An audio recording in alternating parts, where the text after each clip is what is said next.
Hello ladies and gentlemen, welcome to the first of one of my videos on Age of Empires 3. Welcome, this is Fred here from Games of Nations. For those on YouTube that have seen me before talking about Age of Empires 3, it will probably be on We3 Games. I have quite a big following on that. So, for those who've just joined from We3 Games, you're seeing this, those who haven't seen me before, this is Age of Empires 3. It's an RTS game that was created back in 2005. It is one of my favourites. So let's start off with the British, the civilization. Now, with the British, has a fairly good explorer. You want to be getting resources, not resources, your treasures quite early. With the British, you need to. The strength of the British lies within the houses. Now, the houses for the British are the quickest way to get villagers throughout any of the civilizations. As you can see, it creates one every time that you build a house. The only disadvantage of this is that the houses are quite costly and they are quite weak as well, because they are manor houses. So they are expensive, but there's no need to hide these houses all over the map, etc. So as always, you want to start getting your resources quickly. So my advice for the British is gather your resources from wood first, the most important resource. Don't focus on actually getting villagers the normal way. And any villages that you gain, put them straight on food, so you can try and upgrade at a fairly fast rate. So yeah. Once you get to about level 25, there is an upgrade called Virginia Company, which essentially reduces the cost of your manor houses. So for the purpose of that, I'm not going to use that today, just to show you what it's like for, the normal, if you're starting out as the British, So when you get to level 25, use Virginia Company. It's the greatest advantage you have against your enemies. So like I said, just focus on, getting those resources and aging up. Essentially, that is the main sort of things you want to be focusing on for the British at the start of your game. There's nothing that I need to tell you more on this matter. So just focus on, more villagers on wood at the start and less on food. Try, as you see, the strategy that I'm teaching you now, and you will be fine.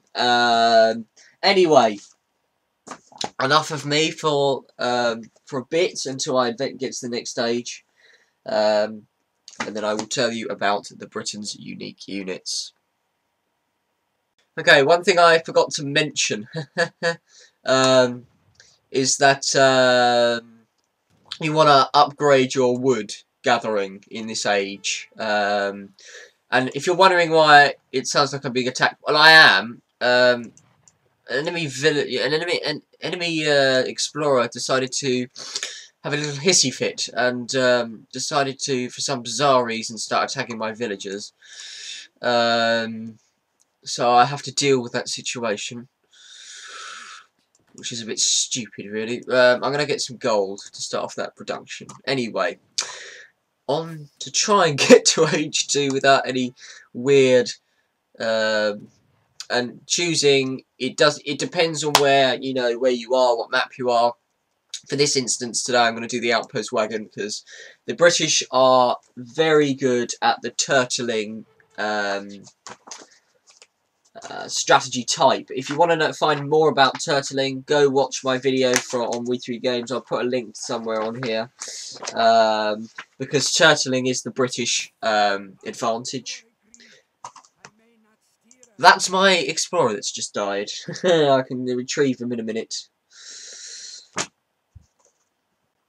So as you're coming into the second age, you want to be focusing on starting an army.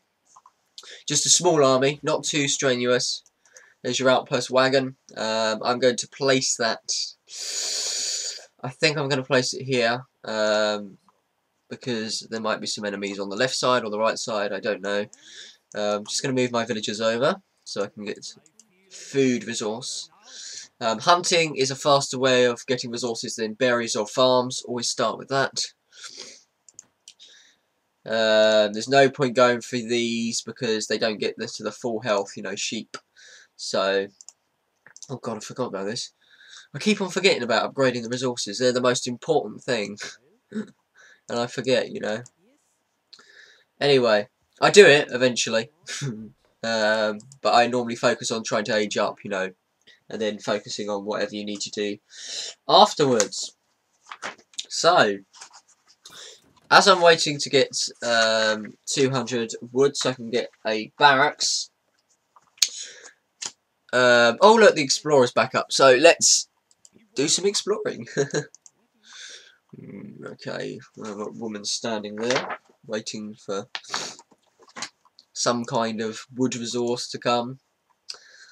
Oh, come on, slow coaches. Yes, yes, chop, chop, chop. Yes, chop, chop. Yeah, just keep chopping, just keep chopping. Okay, 200. So, building barracks. Yeah. So, the British have a couple of unique units. I will get into what each of the unique units as we progress in this little tutorial, whatever you want to call it. The first is the Longbowman. I will show you a bit more about him later. But the British excel at their infantry later in the game, not at the start. They're not a great, you know, they're not a great team at the start, but they are very, very powerful in the later ages. And that is why turtling is an essential thing for the British, because the fact that they are vulnerable and are so weak at the start. So here's the Longbowman. Longbowman was a very, very powerful unit during the early medieval stages of British history. Very, very powerful during the Battle of Agincourt in the 14th century. So, it is important. 14th, 15th century. Agincourt was 1415, so it would have been the 15th century. I think I may have got that wrong, though. Supposed to be an historian. Right, so here they are.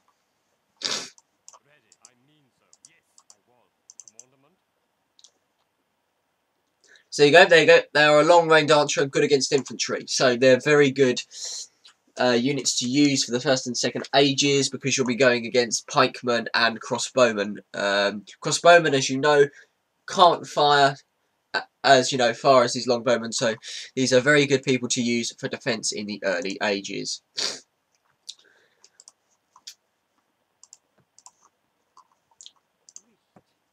I'm just sort of building now, just the buildings that you may need to use at the start.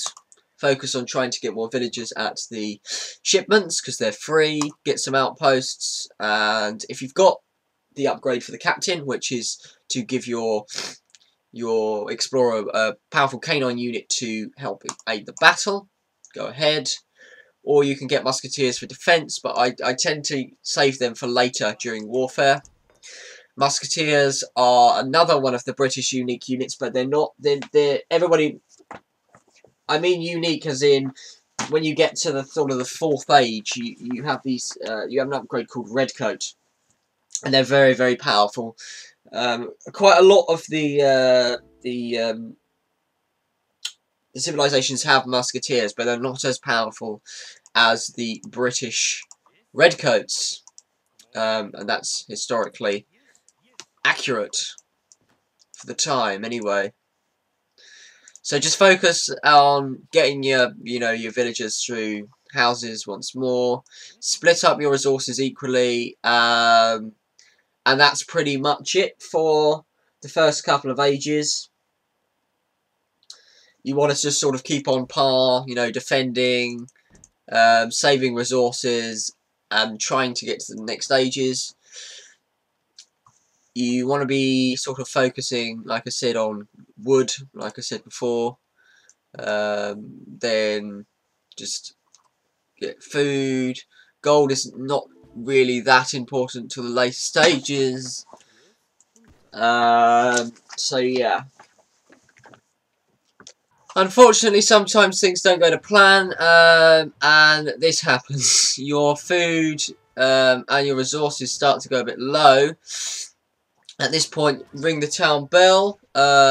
Your villagers will go to the nearest garrison point, and they do stop collecting resources. It is a risk, but necessary to prevent your dwindling resources and the inevitability of losing.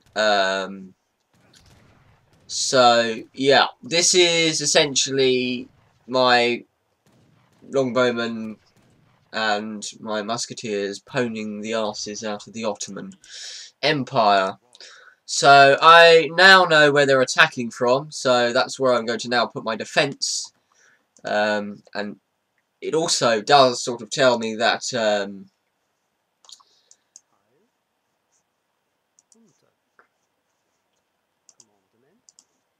the British are focused on that realm of things.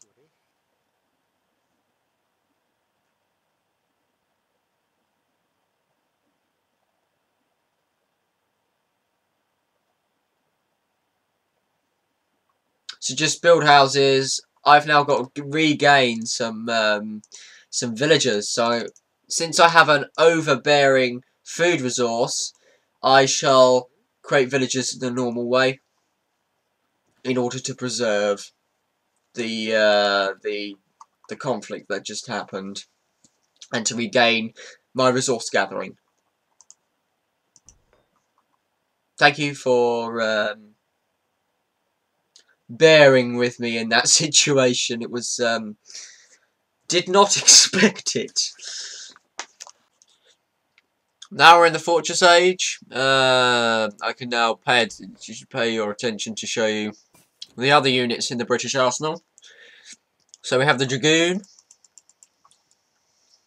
which is an anti-cavalry unit. We have the Hussar, which is a hand infantry. It's light. In the 4th Age, you can upgrade it to Royal class. It's the only two that the British have. It's Hussar, and that upgrades to Royal Guard. You know, so yeah, rather important unit. The British also have Grenadiers. Very good sort of light artillery.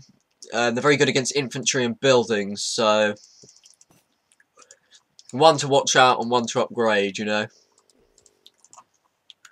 So if you're wondering what I've been doing since you last saw in the clip before, I have gained a couple of houses, spread them around a bit, got some stables, upgraded my musketeers to veteran status, and the longbowmen to veteran status as well. Built a farm because you've run out of hunted animals. Well, I did, and until I found this lot when I built this tower. So I don't want to risk it at this moment in time. Could be a bit of a risk. So for the moment, I'm just going to focus on just getting a slow resource trickle through here. I have got hunted animals here through sheep. They have grown to their full size, so I can start using them. Oh, and here's a tip. If you've lost your explorer, click the /, and you'll find him instantly. The button next to the full stop for those people that really don't know what it is. So yeah. That's my Fortress Age, just so you can see how to sort of progress. essentially, when you're going against 3 other people on free-for-all, my advice to you would just establish where you know where the enemy is. Now, this particular map, I am going to guess the enemy is going to be here, here, and here. Not there, there. So, my best bets would probably be Solomon being here because he attacked me from that sort of distance. Or he could be here.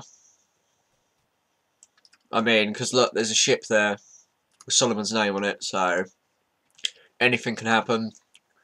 And then I can imagine Queen Isabella being up there and Frederick the Great being here, considering he attacked me here.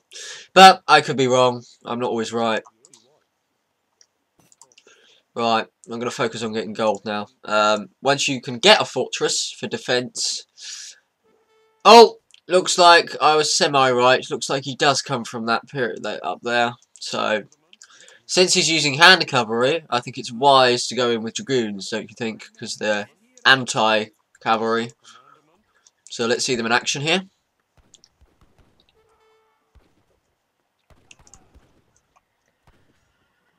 Oh, okay. 6 against 4 now.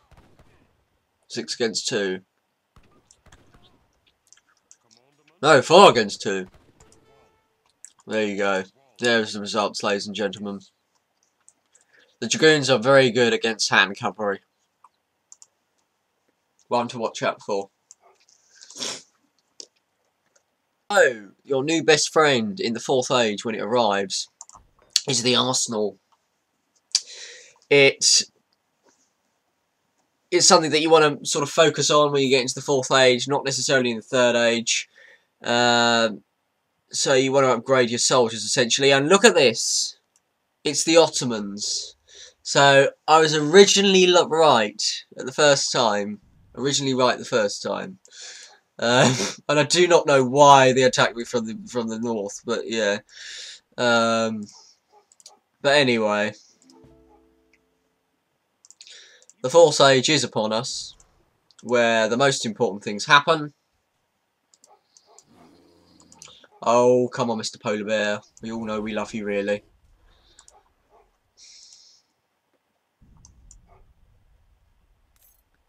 Okay. Ooh. Appears that my wood chopping has come to an end. Oh. Okay. So, this is where the most important things come to matter. So, the Redcoats, British Musketeer, attack points and hit points greatly increased, something that you must get. But it is quite costly. 1,000 wood, 1,000 gold. And there's the Royal Guard, the Life Guard Hussars, even. There's another thing you want to upgrade if you want to go down the route of hand cavalry. I'm not a great big fan of it. I tend to not use it. Doesn't mean you can't use it, though. I'm not a great hand cavalry person. They're very good against artillery, when artillery is used. So I kind of maybe use them sometimes in flanking purposes. So I use them very late in the game. I don't tend to use them quite early. Other people are different to me, though. You know, they like using quite a lot. But I tend to use counter artillery, not artillery, counter cavalry, because I know people like to use their hussars quite a lot, so it's always good to have the counter in place. So, upgrading of Redcoats, just to show you what happens when they upgrade, I shall put them forward for you, so you can see what happens. So as you can see here, it's showing me when everything, you know, is being created. It's not something that is loaded straight away into the game. It's actually in the settings. I'll probably do another video some other time on how to do that. So while we wait for these guys to upgrade, I shall explain to you that the next unique unit from the British is the rocket. Now, much to my horror, There they are, and there they've changed. That's the redcoats. Redcoat Musketeer. There you go. So, the rocket is either found in your home shipment available. You can get 2. Or, if you're lucky enough to have the factory in your level 10 or whatever it is for the British, then you can produce cannon from your factory, but I tend to produce resources from them. Only produce cannon when it is very necessary. So, for the purposes of this, I shall just get it from the home city, so it's easy for you guys to see. Yes, I know I've already sent this card, thank you very much. So, yeah. So, there you go. Speak of the rockets, here they are. Can I just say something now, ladies and gentlemen? This is not historically accurate. This game. It's quite funny, really, because, number one, since when did the British Empire, or the British, you know, the British Empire at the time, there's no British Empire anymore, when did they, A, have rockets, and B, when was Queen Elizabeth in power, may you ask? Well, that's what the Queen is, that they've assigned for the British. Now, I instantly know this is made by Americans, because this time period is set around the 1700s, the 1800s. Well, Queen Elizabeth had actually been dead over 100 years. Well, more than 100 years when this is set. Elizabeth died in 1603. Well done, Age of Empires 3, for your very good historical accuracy. And also, thank goodness that you made the rockets. Oh, and longbowmen. Fabulous. Yes, that's what the British were known for in the 13, 14, 1500s. Not necessarily the 16, 1700s. Honestly, think about it. You running into battle with a bloody bow during the 18th century, you'd be blown to smithereens. Anyway, enough of my history rant. So yeah, I've actually run out of gold, so I'm going to have to start building plantations, which is essentially what the farms are, but for gold. So yeah, let's just show you some military, so what happens when you get your army together and attack, basically, with the British. So yes, I shall leave you now with the British battle gameplay. I'll show you these rockets, probably. This is what you probably want to see. The overpowered rockets that there are on this strange game. So here we go. Here's the rockets in power. And there you go, ladies and gentlemen. The pride and joy of the British with rockets. I shall leave you on that note. In the next video, I will be doing a tutorial on the Spanish, and then I'll go on to doing the French. So, thank you for watching, ladies and gentlemen. Please comment, rate, subscribe. I hope you enjoyed my video. There's not much really to say about the British, other than they have a fairly good navy. They have a lot of advancements to the navy, but I didn't really want to go process through that because there isn't actually a lot. They just have stronger navy, better hit points. They've got basically the same ships as everybody else, but their upgrades in their home city is sort of, as you can see, towards the naval advances. So I don't stick to that very much. For me, I focus on my military and my economy. So there you go, ladies and gentlemen. That is the tutorial on the British. Thank you for watching. Please comment, rate, subscribe, and go watch all of the other videos that I have on this channel. And I hope you enjoy the rest of my tutorials on Age of Empires 3 and the different civilizations. Thanks for watching, and goodbye. Solomon, what are you saying? If you have something to say to me, say it in my town and leave my allies out of this. And apparently, as I leave you, we're having a war on 2 fronts, which is tremendous. Don't you just love military stuff sometimes? Not. Oh dear, it's going to have to take a military genius to get out of this one. Oh, wonderful, they're routing. Quickly, run, attack, yay, fighting a battle. Oh, and they've run away. Yes, you've just hit my army and started to pelt. Good luck! And bye, before I start waffling on too much.